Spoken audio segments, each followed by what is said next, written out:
give more returns. Get more security and more interest on your fixed deposits from Sri Lanka's largest finance company, LOLC Finance.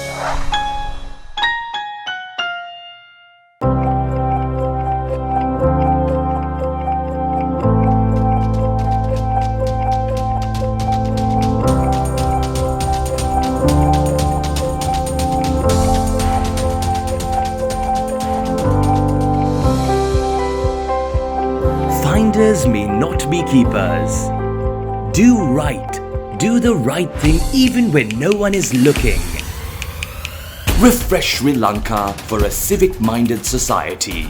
In association with AICPA and CIMA, CA, the Institute of Chartered Accountants of Sri Lanka, and 99X. LMD, the voice of business. Display your brand message on digital screens at prime locations. The largest digital advertising network in Sri Lanka. Emerging Media. Get the Light 87 app right now and never miss a moment. Better keep listening. Head over to the Apple App Store or Google Play now. 87.8 and 87.6 island-wide. Light 87.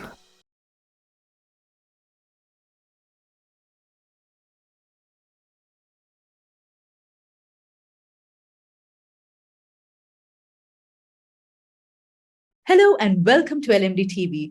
Today on the forum, we're talking about combating corruption, and we have with us the chairman of the Sri Lanka Institute of Directors, Mr. Faizal Salieh. Very nice to have you on the show, sir. Thank you. Thank you so much. Happy to be on the program. To start off our conversation, crisis, corruption. Sri Lanka seems to be suffering from both. Do you think there is an interplay between these two evils from a business perspective? Corruption has been identified as one of the underlying root causes of the recent crisis. And we have seen a unified public outcry against corruption. Corruption has plagued our country for years, and it still continues to do so.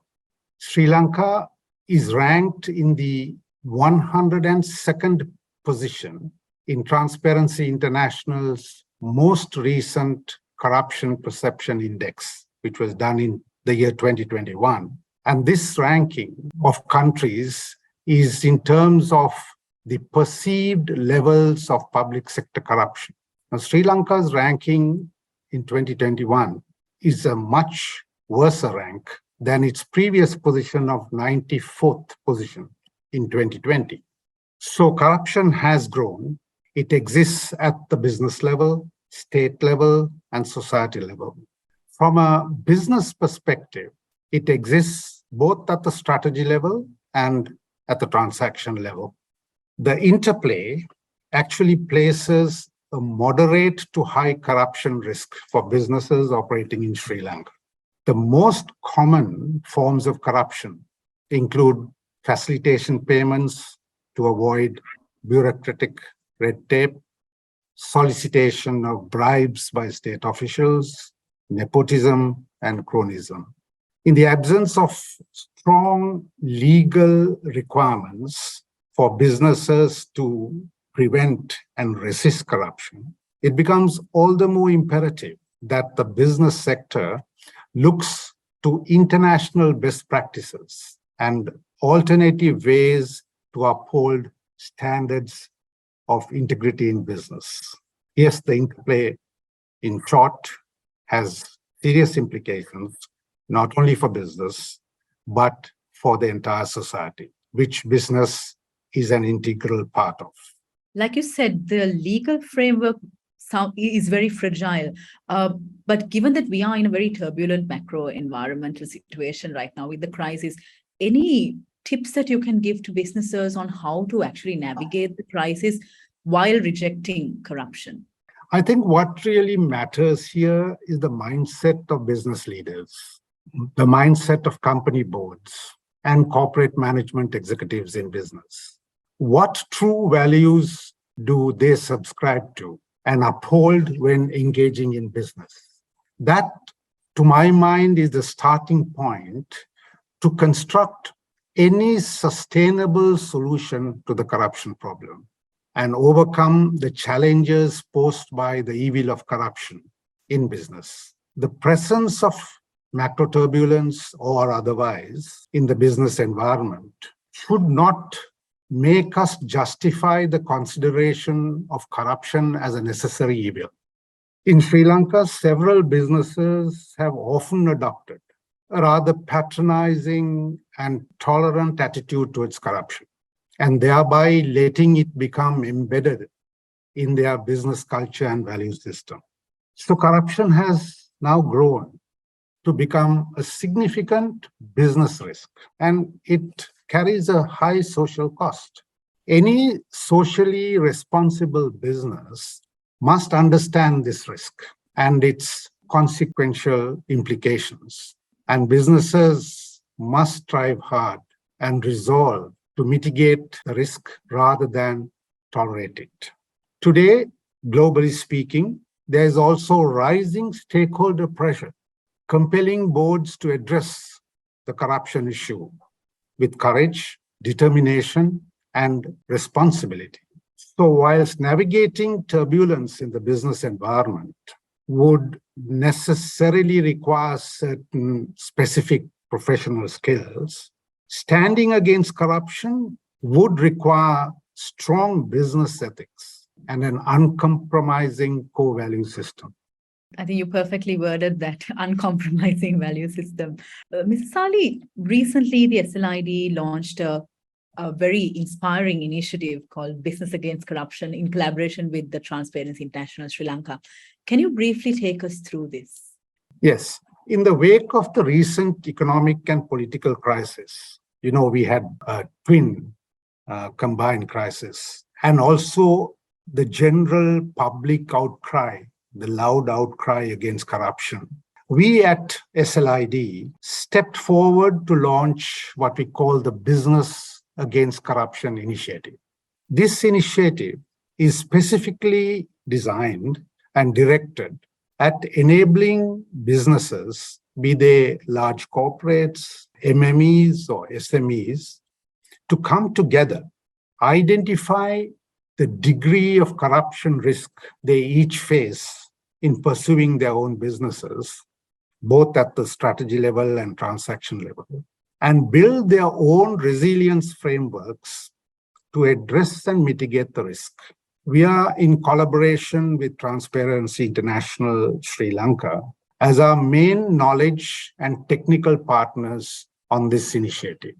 As a pilot project, we are now working with about 10 committed anchor partners drawn from different industry sectors as part of this engagement and enablement process. All our anchor partners have committed themselves to a process of mutual learning. They are pursuing shared values, and they have committed to uphold minimum standards of conduct in mitigating the corruption risk in their business. So that, in a nutshell, is the Business Against Corruption initiative. We're at the start of the year. Can you share with us any plans or what's in the pipeline for the initiative, especially to help businesses really mitigate the risk of corruption? I must say that this is not a quick fix program. It is very much a journey, and it could be a long journey. This is a journey we are prepared to walk together with as many business entities as possible over time. We have a roadmap for it, and this roadmap is very much a shared document with all our anchor partners. Our aim is to enable the companies who have come on board the program to proactively and progressively mitigate the risk of corruption through a series of awareness, engagement, training, best-in-class toolkits, and international experience sharing. We will be using case study examples of how businesses have successfully mitigated the corruption risk in other countries. Thailand, Nigeria, and some of the African states are good examples. We will help build a resilience framework of appropriate policies, procedures, and processes within businesses. We will help institutionalize pragmatic and practical preventive measures, checks and balances, etc. Develop and implement sound values of business ethics, transparency, accountability, integrity, including fair market competition, fair pricing practices, etc., in the business environment they operate in, and will help them demonstrate their commitment and actions through appropriate and voluntary stakeholder reporting. So this Business Against Corruption project will not be a pressure group on the government or any other stakeholders. There will be no policing by SLID or Transparency International on businesses. There will be no compulsion for compliance. There will be no publication of information without the prior consent of businesses, nor will there be any pressure for speed. It will be a journey we will all walk together. Each business will muster its own pace. Some may walk faster than the others, but we hope that they will all get there eventually. As we increase the number of companies on board this journey, we will enable the participants create and own a business integrity network, as has been in the case in some other countries, where the business integrity network becomes a voice for sustainable future business integrity action. That sounds like a very encouraging journey that we'll also would love to be a part of. Moving on to a different topic, we always say that entrepreneurship is going to be one of the key answers to help Sri Lanka come out of the crisis that we're in. In your view, how can we delete corruption from the agenda of entrepreneurs and new businesses right from the onset? Yes, you're right. If Sri Lanka is to come out of this crisis, economic growth becomes fundamentally important. And economic growth is what needs to be facilitated as rapidly as we can. So entrepreneurship is very much part of the growth equation. So my short answer to this is to encourage entrepreneurs to start enterprise with a zero tolerance mindset against corruption and corrupt practices. Since they're starting from scratch, they should abhor corruption as a means to entrepreneurial success. We need to enable entrepreneurs build ethical, responsible, and admirable enterprises. The SLID heavily promotes the creation of a better governance culture in Sri Lanka. Yet given today's highly uncertain business environment, do you think that corporate governance should be agile? And if so, how agile should it be?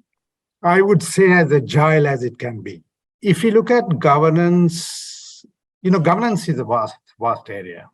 If we look at governance from the perspective of design, organization design, structures and processes for decision-making and accountability, then building agility into organization design, structures and processes is essential in the practice of good governance, particularly in an uncertain business environment. Agility in governance becomes a critical success factor in bringing a business up to speed. The challenge is to retain the tenets of good governance whilst retooling operational agility and organization design. Rapid changes in the business landscape certainly call for greater agility. And the same changes also underscore the case for good governance. So they're very much two sides of the same coin and must coexist, in my view. Mr. Salieh, talking about the next generation of heads of organizations, how should company directors, especially young directors, really contribute to combating corruption in Sri Lanka? I think the time has come for board conversations to move with much greater focus on the corruption risk in doing business. There is a strong business case emerging for business action against corruption all over the world. That's why we at SLID launched our Business Against Corruption initiative in this area. Young people are a loud voice against corruption everywhere. We are seeing this in Sri Lanka. We've witnessed this. So young directors, I believe, will be a loud voice against corruption in the boardrooms. And that's the voice that we need to actively encourage. They need to be bold and expressive in order to move the board conversation in the right direction. You spoke of uncompromising value systems at the beginning of our conversation. What values, personal and professional, do you think should be encouraged in directors so that they can actually withstand the risk of corruption? And what are the gaps that you see in terms of the business community of Sri Lanka in this regard? Well, one can list a number of good personal and professional values. But I would say one important thing matters here. That is doing the right thing in the right way. Let me say it again, doing the right thing in the right way. For sure, there are gaps. A lot of it arising from the politically patronizing business culture that has got embedded in our business DNA. We need to undo this. We must get both the end and the means to the end right. So there's no room for Machiavelli here. We must get both the end and the means to the end right. Our whole business action against corruption journey is in this direction. That should be our core value. That will make the true difference between businesses going for pure short-term gain or profiteering and businesses working towards long-term sustainability. Mr. Salieh, you might have seen LMD recently launched a campaign titled Refresh Sri Lanka, where we encourage a mindset change to build a more civic-minded society. In terms of the fight against corruption, what do you think the focus area should be to inspire a corporate community that really looks after the well-being of others by, like you said, doing the right thing in the right way? I think the inspiration should lie in credible business leadership. There are all kinds of leadership. Leadership can be defined through many facets.